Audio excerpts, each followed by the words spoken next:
as well as a quick look at what's been going on with ES as we get ready to trade the first trading days of November. So on Friday, let's talk about Thursday to Friday. You can see here is a backed out shot of ES with no levels, a completely clean chart to just show you the action from Thursday through Friday. On Thursday, we opened, at our low of the day, and we rallied all the way up here to a very surprising high that took us all the way up. And for the S&P 500, it was a rally up to look below the 100-day simple moving average, and then we rolled over from there, similar to what had happened earlier in the week where we looked below the 50-day simple moving average and rolled over and sold off. And then here you can see we started to sell off by the end of the day, and then as soon as the bell rang, we sold off some more, and then overnight sold it off even further. Into about 1:30 a.m., we had made a new October low at this point, Q4 low, and the buyers came in and took us all the way back up here so that we would, a little bit of pre-market stuff with whatever was happening on Friday morning. But we opened at our very high of the day on Friday and did it again. We sold off down here, held a higher low against the one that was made overnight, and tried to build an uptrend off of this. But at the end of the day, we came down, we took a little look below this overnight low, reversed and came back up, and then look what happened here in the final moments of the day on Friday. Now let's look at it in a little bit closer view. Here it is. Here is big volume into the close, this huge candle, and the buying continued after the bell rang. S&P 500 options traded all the way on through to about here, and then after that lockup, there's those last final half hour, 45 minutes or whatever of trading. I think it's a half hour of trading because 4:15 to 4:30 is the lockup, and then 4:30 to 5 o'clock you get one more half hour of trading on futures, and you can see that they went up even higher, all the way back up to the area of where our high of the day was, but certainly above where we opened. That's where we went out of futures on Friday. So I think that's an interesting turn of events after pushing down to this sort of breathtaking low all the way down to 32.25 on futures, about 32.33 or so on the S&P. And here is a look at what happens to the calls, because calls can continue for S&P 500 continue to trade all the way into that 4:15 hour. Here they were at the end of the day. I was trading a little bit of these. I got out of them, and I missed this final 5 minutes that would have turned my 990 entry. I took an entry holding above the $8 window. I sat through this little push here. I think I was shorting some calls against these, and I covered those. And then at the end of the day, I got my calls. My rule for myself is when I'm shorting something against them, I'll go ahead and try and get break even or maybe a buck or two to just enhance what I made on the short calls. And that's what I got. I got out at about $10.90 or $11, and then the next 5 minutes after that, these crazy things would have gone to a double, more than a double for me if I had held onto them. Quite a bit of volume moved here, about 1,500 in volume moved here between 3:50 and 4:15 p.m. Eastern Time on Friday. So what were these guys doing? Were they pushing these up so that they could short them and then come in on Monday and we have a nice big sell-off and maybe cover some short puts? Maybe they were shorting deep in the money puts down here, and they got this 50-point ramp job going on futures at the end of the day, because that's what they can do. They can enhance the movement in the S&P 500 by going out to futures and putting heavy buy orders in there, causing a short squeeze, and it will move the options drastically. And you can see that the options doubled for the calls and probably halved for the puts. So short put holders collected and maybe short call holders sold here, but these look a lot like buy candles to me on these 3300s.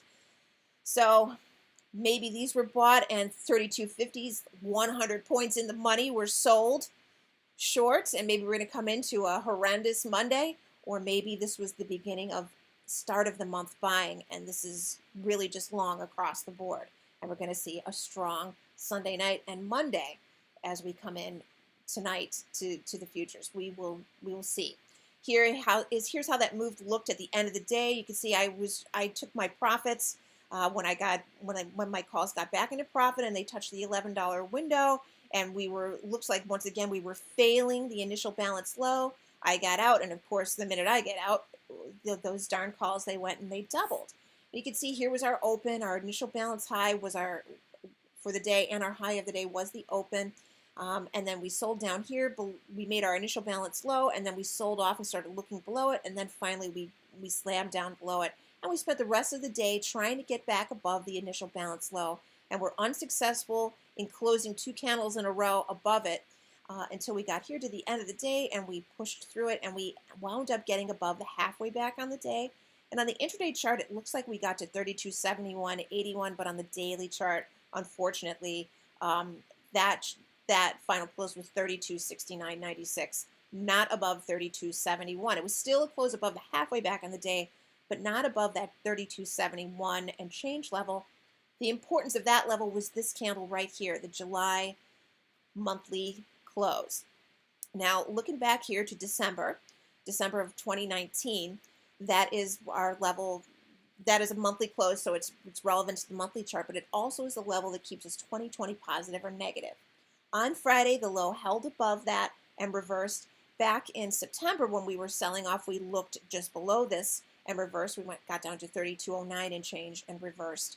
And then on Friday, we reversed above it, and we were trying to get back here and close above this candle here in July, because this was the first 20/20 positive monthly close for the entire year. You can see here in January, we closed below December. In February, obviously, we closed below it, and we spent all these months climbing back. And finally, when we closed July, we closed 20/20 positive, and that's what produced this rally in August and at the very beginning of September that took us up to the all-time high at 35, the new all-time high at 35.8811.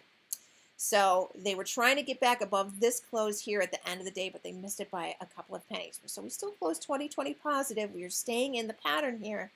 But if we had closed above this 32.71 and change, or whatever it was, just a couple more pennies higher, I would say with strong conviction that that was call buying at the end of the day. I think maybe it was anyway, and maybe I'm putting too much importance on this couple of dollars move here, but it definitely was an interesting manipulation there at the end of the day.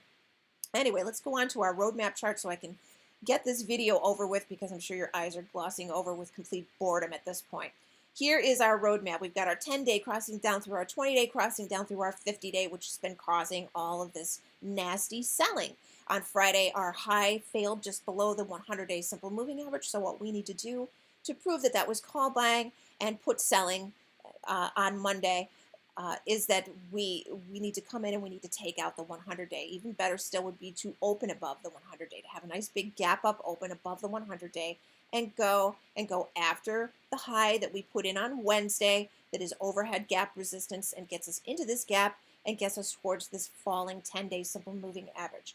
We need to get back above and close above the 10-day simple moving average within the next couple of sessions. Otherwise, this bad boy is going to come falling down through our 100-day, and it's going to cause a whole nother route of selling, that would take us down at least another 100 points, if not worse. Maybe we would get all the way down and test the 3,000 handle altogether.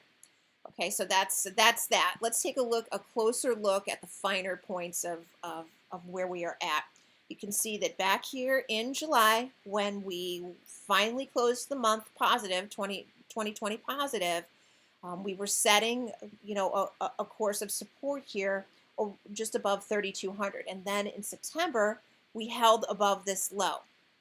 And here we are in October holding above the September low. So we are building support here. You can almost see the trend line that's building in. If I were to draw a trend line from here to here, it probably would come in down here. So if we did see just only a little bit lower, but still hold above September, it could be an attempt to hold a 6-month long trend line that's in the works. Back in September, I thought we were going down to at least 31.93 to 31.90. And the reason being is that would have been a perfect 11% off of the all-time high, giving us ultimately, just this perfect symmetry, because our all-time high in September was a $2 look above the plus 11% move on the year. Plus 11% on this level here, 30.78. And I thought in September we were going to come down here and make that perfect 11% symmetry, but we didn't. We stopped at 32.09, and maybe the reason is that they did not want to break the 100-day back then, and they did not want to break this July clear line of support that was built from mid-July, from this move up here in mid-July all the way on through to the end of the month.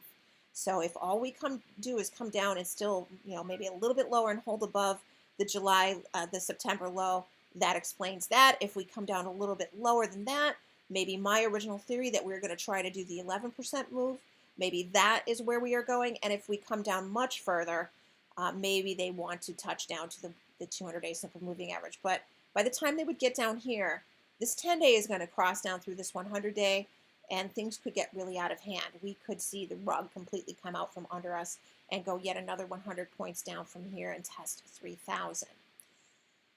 But as I said 5 minutes ago, because you know me, I got to go back and forth, because with options, if you're not on the right side of it, you lose money very quickly. But if we come in strong on Monday, start the month, if we gap up open back above the 100-day simple moving average, I do believe we were going to go after trying to fill this gap and recapture the 10-day. Because until we get some closes back above the 10-day simple moving average, we are vulnerable to yet another bearish cross. Failing there and selling off again, and in the course of doing that, it's only going to take a couple more days for this 10-day to get all the way down here to the 100-day, cross down through it, and you can see the damage of the sell signals that have happened already with this 10-day simple moving average. You can read the article in the blog to understand why these are important. They're not just lines on a chart. They're lines that represent price. This is the 2-week average closing price dropping down through the monthly closing price, dropping down through the quarterly closing price, and this is going to be a 2-week moving average dropping down through the 6-month average closing price, which is what the 100-day sort of represents. So you can see that that's why that's important to not let happen, because that means that all the gains that we've acquired in the second half of the year will be gone at that point. Okay? All right. That's it. I'm not going to drone on much longer here. Have a good rest of your Sunday. I hope this video helped you out. If you have any questions about the S&P 500 or about ES or about pretty much any stock, but especially the stocks that I did talk about and posted charts to their own brand new threads this week, all of the FANG stocks and so forth, you can just shoot me a direct message and I'm happy to answer your questions. Have a great rest of your Sunday. Good luck and good trading.